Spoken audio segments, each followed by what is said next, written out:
Hello and welcome to episode 0 of the No Restrictions podcast. My name is Karen, your host and the owner of No Restrictions Apparel. In this episode, I'm going to be talking about what the show is about, what you can expect from it, and why it's important and needed. But first, I'm going to tell you what No Restrictions is about as a brand. No Restrictions' mission is to make mental health an equal priority to physical health in powerlifting. When I started the brand in 2020, I was at the tail end of my eating disorder, and I was about 1 year into powerlifting. I didn't have disordered eating thoughts anymore by then, so my training was like 95% dedicated to healing my relationship with my body and getting stronger. And because I was new to powerlifting and just coming from a mental illness, I noticed that the fitness/strength sport industry was largely focused on physical health. There were no brands that talked about mental health, which I honestly thought was a bit sad since I know many people who lift for their mental health. And so I started No Restrictions, which is named after my eating disorder, very lovingly, and represents a mindset of not setting any limits on self-improvement, but more in the mental sense. When I was starting NR, my thought process started with thinking about the community of people I wanted to build. So in my NR melting pot, I thought of the people who lift to escape from their reality, people who live to fight their mental illness, people who live to improve their self-esteem and self-confidence, and people who lift to feel good in general. In my melting pot, I focused on the inner person, the version of ourselves we don't show very often to the world. There are a lot of brands out there that are geared towards the version of ourselves that we do show. But what they forget is that the outside depends on the inside. For example, how you perform in the gym or on the platform is highly dependent on how you feel. I also have 3 issues when it comes to how mental health is portrayed in social media. 1.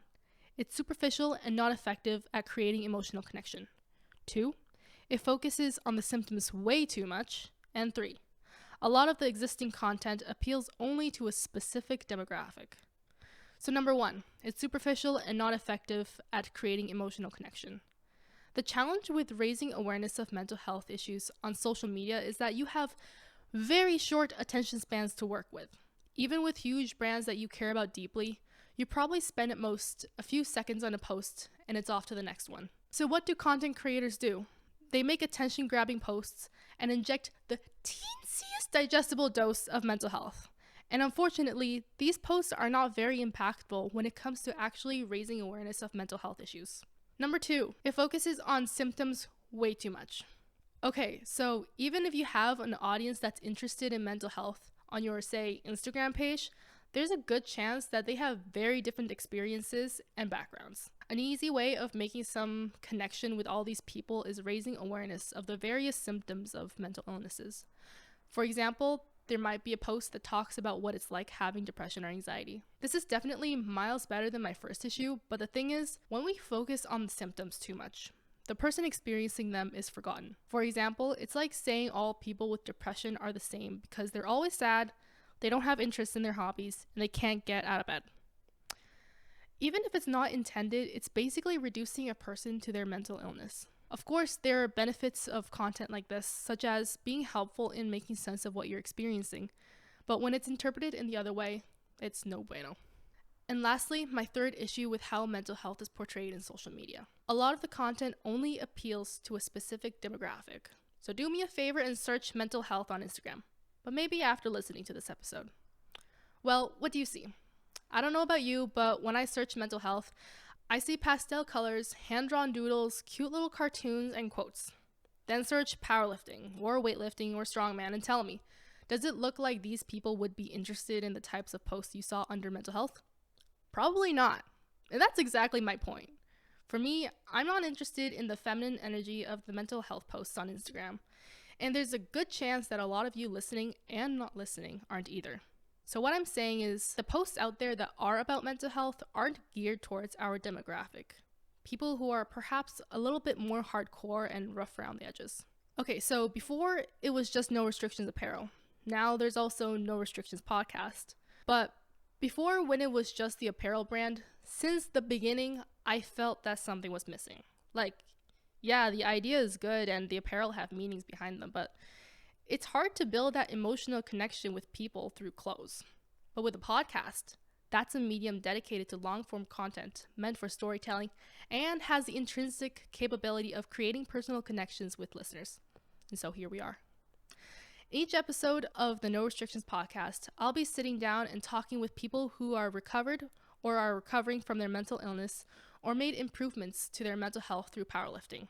We'll talk about what exactly about powerlifting helped them overcome their struggles and provide you with experience-based advice. This show is founded on 3 pillars. 1, storytelling of people's mental health and powerlifting journeys. 2, encouraging listeners to start powerlifting. And 3, raising awareness of mental health. You've probably heard that humans are social creatures and need to feel like they belong and need to feel connected to others to thrive.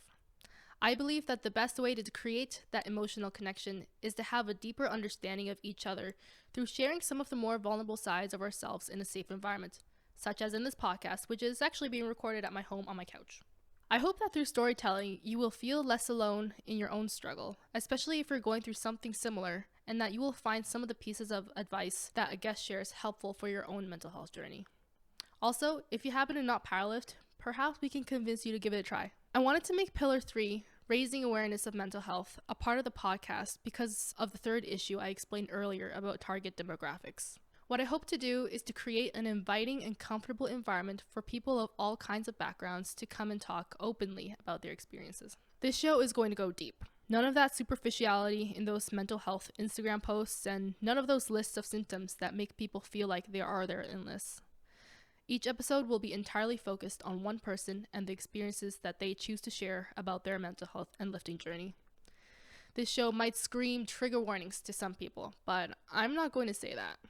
I believe that we need to have those raw and unfiltered conversations about mental health in order to truly get to know what these people went through and to properly highlight the personal victories made by each person. Also, to be honest, this podcast is something that I wish I had when I was struggling with my mental illnesses.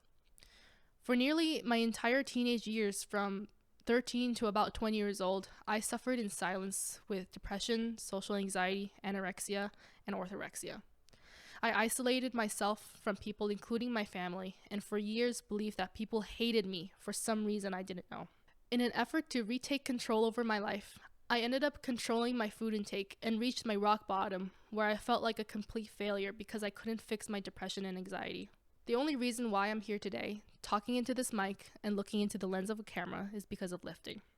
So I know exactly what it feels like to feel alone, unheard, and invisible while it seems like everyone else is making progress in their lives. Before I continue, I want to make a quick disclaimer. I am not a mental health professional and I can't give clinical advice on mental health.